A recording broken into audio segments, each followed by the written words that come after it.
En prélude de la réunion préparatoire avec le bourgmestre de 24 communes de Kinshasa, le vice-premier ministre de l'Intérieur a tenu une séance de travail mardi. Objectif, évaluer la vulgarisation de textes légaux relatifs à la création, organisation et fonctionnement de comités provinciaux et locaux de sécurité pour une bonne gouvernance à partir de la base. Bobo Mokonze.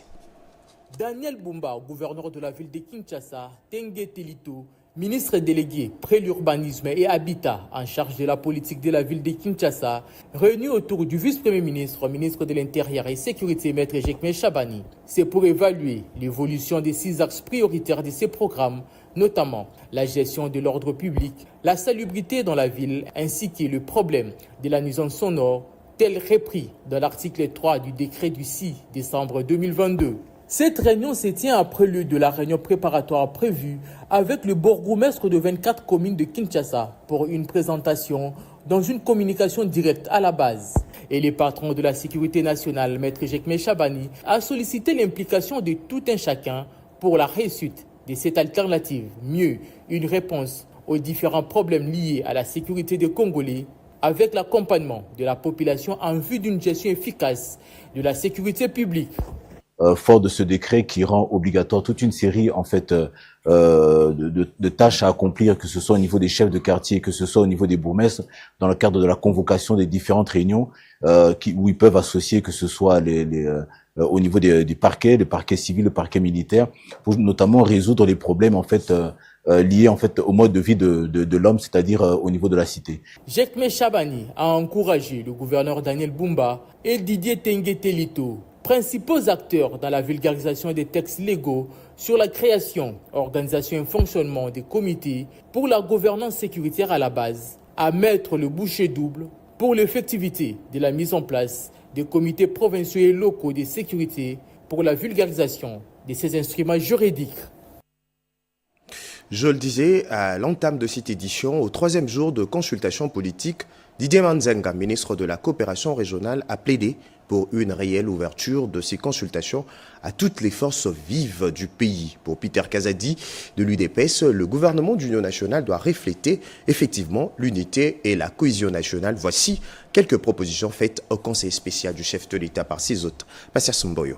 Ce n'est pas un partage des gâteaux comme d'aucuns peuvent le penser. C'est un gouvernement de combat sans parti pris et qui tiendra compte de l'intérêt général de tous les Congolais. Ces propos sont de Julien Paloukou à la tête de la délégation du regroupement politique AB50 reçu mardi par le conseiller spécial en matière de sécurité, le professeur Désiré Cachemire et Bérande. Dans le cadre des consultations politiques initiées par le chef de l'État Félix Antoine Tshisekedi Tshilombo. Dans la même optique, plusieurs autres regroupements politiques affiliés à l'Union sacrée, parmi lesquels les AFDCA, AAAC, ACP, ont émis un vœu commun, celui de relever et d'instaurer la paix dans une cohésion nationale solide. L'initiative, c'est que nous a été dit par le conseil spécial, c'est ramener tout le monde dans la seule vision de défendre ce pays, parce que le pays est menacé et il a besoin que toutes les Congolaises, que tous les Congolais se retrouvent autour du président pour voir comment nous devons veiller sur l'intégrité de notre territoire. Nous avons proposé que notre gouvernement ait des priorités. La première, c'est l'intégrité nationale. Récupérer tous les liens qui sont occupés par l'invasion, satisfaire les besoins sociaux de base parce que le social est contraignant. Donner des propositions, des suggestions qui ont tourné autour de la mobilisation générale de la population en termes d'une communication refondée. Et nous avons demandé aussi que la jeunesse puisse rejoindre les drapeaux. Il s'agit d'abord du principe de la suprématie de notre constitution, qui est notre droit fondamental, fondement de notre pays, de l'attachement à l'intégrité de notre territoire, de nos frontières telles qu'héritées à la colonisation, mais aussi et affirmer notre volonté de vivre ensemble. Eh bien, nous avons souligné la nécessité d'une cohésion nationale. Nous avons souligné la nécessité que toutes les forces vives de la République soient mises ensemble. Ici est de noter que ces consultations se tiennent dans un climat de sérénité en tenant compte de toutes les tendances politiques, opposition comprise, sans aucune distinction. Allez, on enchaîne. Gouvernement d'union nationale, les acteurs politiques de la RDC saluent cette initiative du garant de la nation qui vise à cimenter la cohésion nationale en cette période d'agression de la RDC par le Rwanda. Joséphine Liondo. Au cours de ces face-à-face avec la presse, Innocent Congo, président national du parti Action pour le Peuple, a salué la tenue des consultations politiques annoncées par le conseiller principal du chef de l'État en matière de sécurité, le professeur Ebérand Kolongele. Selon lui, ces consultations sont un moment clé pour le chef de l'État Félix-Antoine Tshisekedi Tshilombo de tendre la main à l'opposition afin de reconstruire la nation qui est l'objet de convoitises de ces richesses de la part des pays voisins. Nous saluons cette initiative, puisque nous voulons que maintenant tous les membres qui vont, le nouveau gouvernement qui viendra demain, que ce soit un gouvernement qui donnera vraiment une réponse. Donc voilà pourquoi que le chef de l'État a compris que le moment est spécial. Et qu'il a chargé son conseiller en matière de la sécurité pour qu'il puisse consulter la classe politique. Et il était clair. Il n'a pas donné de couleur des personnes qui doivent être consultées. Mais il a dit qu'il faut consulter tout le monde. Innocent Congo a signifié que le dialogue entre vrais Congolais demeure la seule solution adaptée pour retrouver la paix durable. Autre grand titre de ces jeudis, le porte-parole du gouvernement RD congolais regrette la politisation par le Rwanda du concert caritatif du 7 avril à Paris.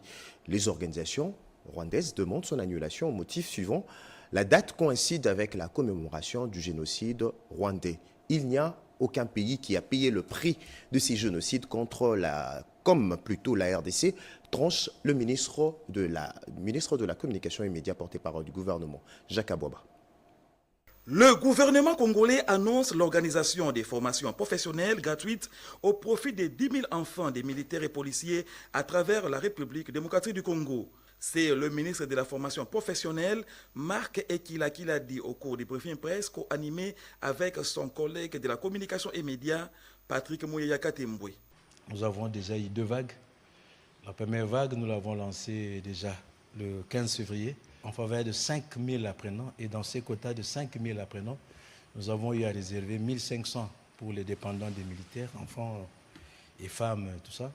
Et aussi, nous avons lancé une autre campagne spécifique cette fois-là, dédiée essentiellement aux enfants ou aux dépendants des militaires. Et cette fois-là, ça sera 5 phases plutôt de 2000, 2000, 2000, 2000.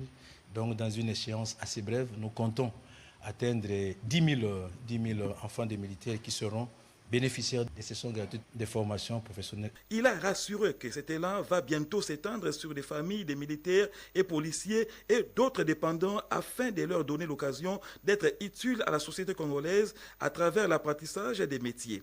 Dans son adresse, Patrick Mouyaya Temboué, ministre de la Communication et Médias, a affirmé que l'amélioration des conditions de vie des militaires et de leurs dépendants reste la priorité du président de la République, Félix-Antoine Tshisekedi Tshilombo. Pour le président de la République, la priorité en cette période, c'est aussi de regarder le moral élémental